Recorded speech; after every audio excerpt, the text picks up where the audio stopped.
So let me ask you this final question on this point, which is, you call it the matrix, we can call it the liberal world order. Yeah. Because the LWO, Yeah. or whatever you want to call it. I mean, it's certainly a method of control. They've got their own ideologies. You know, liberalism, for example, second wave feminism, still, you know, they're shoving it in our faces. Yeah. And obviously you've said things which are totally antithetical to that, which in many ways could be argued to be the reason why they banned you, to be honest with you. Well, I'm against this whole idea of liberalism and tolerance as a whole because, one, it's hypocritical because these people are not liberal and tolerant. The people who are talking about liberalism and tolerance, they want us all to look different but think the same.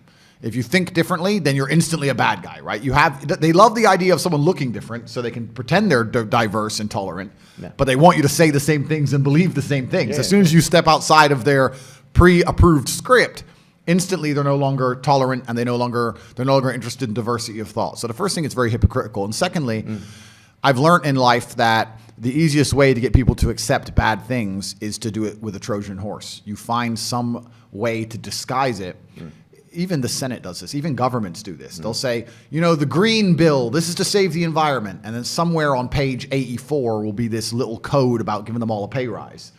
And you don't want to look at the bad guy who says no to saving the environment, and they just sneak it in, right? So it's very difficult. If you vote against saving the environment, you're terrible. And the media talks about how you didn't want to save the environment, and you have to sit there and try and explain on page 84, the MPs are trying to get an extra 45% money, and you're already on a back foot.